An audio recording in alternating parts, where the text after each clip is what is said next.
very interested to hear, what did you learn from this? What do you think are important messages? Do you recognize this picture in your work? The collaboration challenges, these conflicting policies, lack of institutional coordination, are the things that came up. We would really like to hear from you as well. Yes, someone over here who would like to start. Thank you. This was a good explanation of a lot of the political conflicts around climate change policy and bioeconomy development, I think. But I miss some terms. I think that when we discuss climate policy instruments in Norway, I think we are pretty well aware that there is an issue of efficiency or effectiveness of policies, and there is an issue of equity and distribution. I think Hans' presentation was very much about, or at least touched very clearly upon, the distributional effects between regional areas and the metropolitan areas. When we start to tax carbon emissions from transportation, we will hurt the rural areas more than we hurt the central areas. That's pretty obvious. So I miss the distinction between how do we pursue effective policies and how do we compensate for the complicated, the complex distributional effects. Could we separate between them? Could we pursue a policy of effective restrictions on CO2 emissions while taking care of the distributional aspects in different ways? That would help a lot, I think, to solve some of the important conflicts in developing climate change policies. Thank you very much. I think we start with Hans for this, and then... Well, as I was saying, I really have no good solution to this, say, having taxes on transportation that nowadays really is worsening the competitiveness of more peripheral regions and rural regions.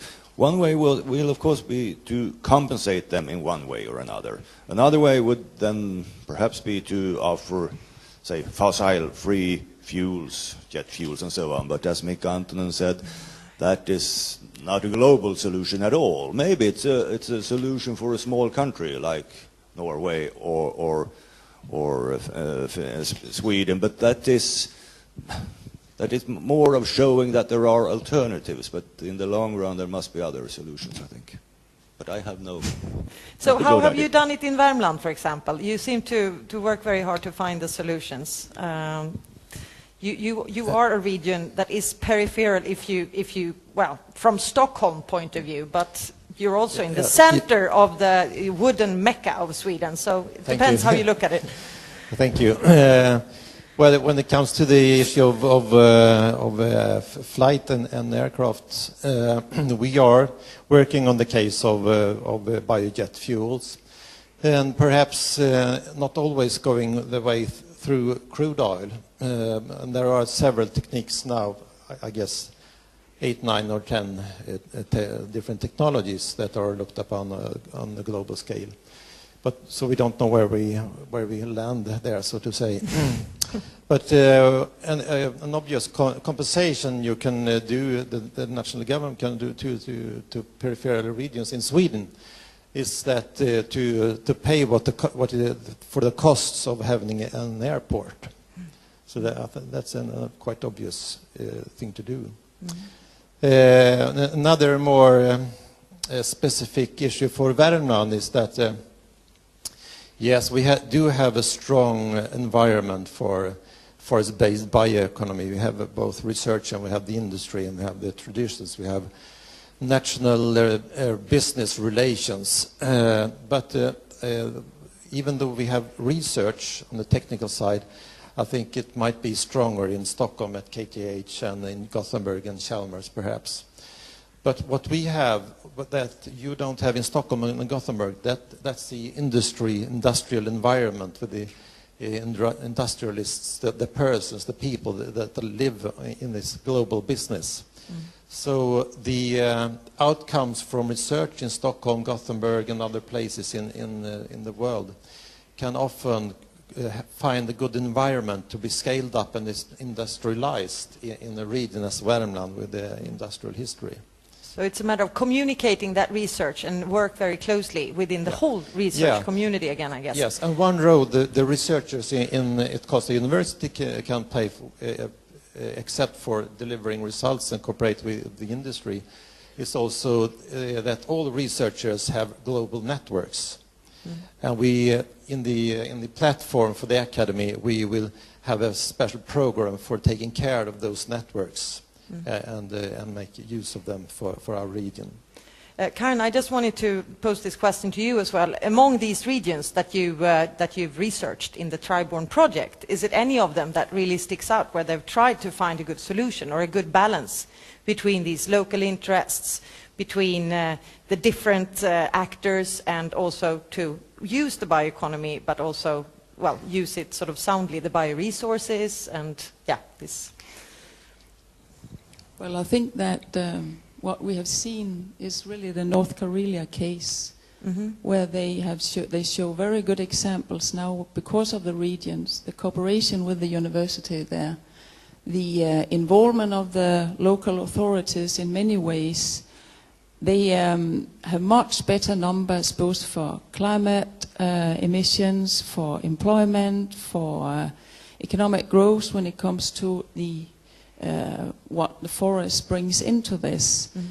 We've also compared different small municipalities in Norway, and you see lots of differences between these small municipalities, and it's all about creating these good networks, really, between. If you really manage to create a confidence between the people, and you have some good entrepreneurs, and the local authorities and regions understand what's happening there, then I can make an example. A small municipality in Norway which put out a tender for only having wood chips instead of pellets, because if you get pellets, you get in the big owners, you get in the big hydropower companies, and the money disappears out of the region. If you make a tender that is made for wood chips, you get the local forest owners to deliver. It's small things, but it does matter, and it just shows how important it is to involve these that know their local community. And I was just sitting next to our board leader before the coffee break, who told me yesterday there was a case about where he was talking about, if you invest in your fossil fuel, the money goes out of the local community, while if you invest in bio, it goes into the local community. That's circular economy in practice. Thank you. Anyone else who wanted to comment on this question, or should we take another one? Yeah. Any other? Yeah, over here. Hi, my name is Mads Wolf. Well, thank you, first of all of you, for very good and interesting presentations. And especially you, Hans Westlund, for talking very clearly about some of the real hardcore issues and problems that we're facing, the lack of institutional coordination. I very much agree in that. The problem is it's very easy to say, how do we do something about it? Where should it start from? I think one of the problems we have today is relating to this issue is that the relation between governments, regional and local authorities are based on negotiations, not on cooperation. But how do we change that? How do we change that so it becomes a question of how do we together solve these problems instead of how do we place the responsibility away from ourselves? Where should it start? Should it start from the local level, from the governmental level? How do we address this as a hardcore political issue? And this raises also something what we talked about yesterday in the bioeconomy session, namely that bioeconomy is not just a question of replacing fossil input with bio-based input, but it's much more about politics and economy and infrastructure and society. But I would like to hear your reflection on how can we actually not just address this issue, but also do something about it. From negotiations to true collaboration, bottom up or top down? What do you think? Who wants to start? Well, since I'm holding this, I thought really Yes. it was a question to Hans. Go ahead. But hey ho. I think it's not an either or. I think it's a lot of different things. And I think also the person with the solution to this will win some sort of Nobel Prize or ought to win it. I think it's definitely a need for finding both bottom-up and top-down processes. And they need to come together somehow, which isn't very easy. I think it's the only way it can be done, this institutional change, is also through trying to break down the barriers between looking after one's own territory. It's a bit similar to what I was saying in terms of collaborative research. You need to have an openness and respect each other's knowledge and expertise and be prepared to work together across your different, for example, departments or ministries or whatnot. But it's much easier to say than to actually do. Hans, you said before you have not the solutions here, but we think that you've thought about this quite a while, and I think you have some solutions at least, don't you? Well, I mean, there are opposite tendencies. In many of these, well, forestry is a mature industry, and the main tendency there is, of course, rationalization, more capital investment, and less employment. That we know. On the other hand, we know that this kind of development also created some kind of counter force, that it opens up for small niche production, niche sectors within this. I cannot really give a good example in the forestry industry, but in food industry, one thing I'm interested in is beer. I have a very good friend in the US that's called the beer professor, who's studying the beer industry. And just as in the US, as in here in Europe, a few giants seem to dominate everything totally. Then there turn up these small craft breweries here and there, local craft breweries having good contacts with their customers and so on, and turn this really upside down, now having a share of about 20% of the beer consumption in the US. This supporting these counter forces to rationalization, where it opens up niches, might be a general solution, also within the biofuel technology. Thank you very much. We actually got a question from someone else who had an idea about this one.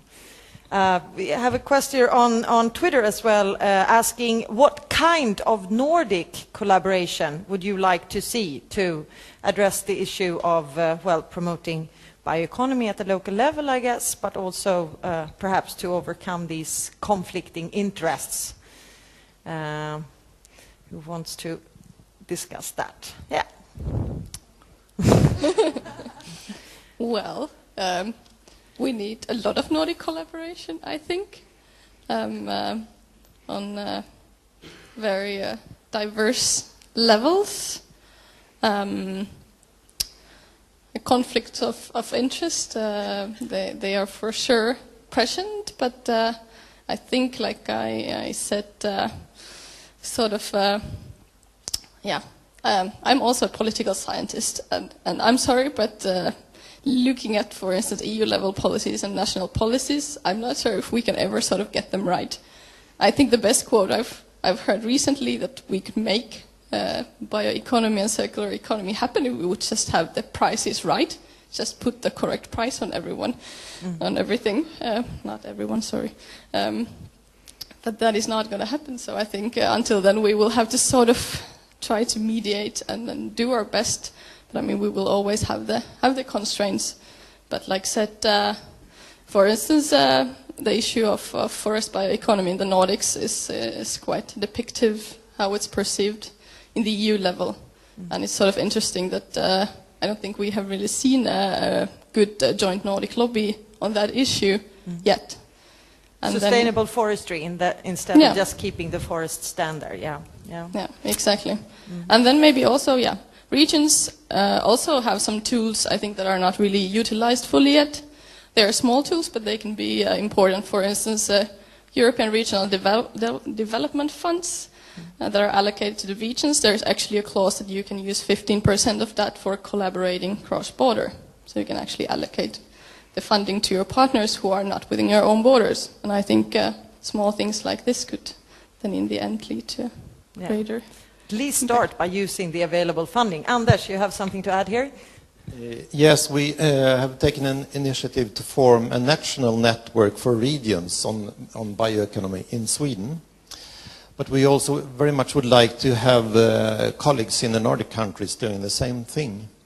And the purpose for our network is policy development and both national and European. So we have, for instance, members in the EU policy advisory group, but also for coordinating innovation initiatives in this area. And I think bioeconomy is a very good area to cooperate within, because the technology and the implementation should be scattered around the whole Nordic region. So we don't not necessarily have to compete with between us when it comes to investments. For instance, biojet fuel. There is a vision that the biojet fuel should in the future very much be locally produced. So if we want to build a demo plant or a full-scale plant in Värmland, that does not exclude other regions in the Nordic countries to do that as well. It's very interesting. Yeah, Karin, you had another comment. Well, I just want to turn back to what Mats asked about where should we start. I mean, I think this is very structural problems there. And I have now grown up in Denmark, been living in Norway, to move to Sweden. And the whole rural development history is very different in these three countries, and I think it could be very interesting to look at in more detail. I mean, moving from Denmark to Norway, I learned what rural development was about, and I hadn't never heard that word in Denmark. We talked about that last night. And comparing to Sweden, Norway has had 100 years of quite good rural development, I would say. Because they put the ownership to the resources out to the localities. Whatever it was about producing aluminium and where the hydropower was, or landing the fish where the fish was catched, etc. There's a lot of issues around that. And in Denmark, they did it quite well in the 70s with the wind power, because they also gave the right to the local citizens, and they gave them the surplus as well. So they they got the benefit, and they also got the disturbance. But I think it's very much to think about and that is what I would like to see across, comparing rights and profit across the countries within this area. Create better markets, but also increase the growth in these more rural regions through that kind of policies. Thank you very much. Actually, we need to move on, so I would like to thank the panel, and thank you.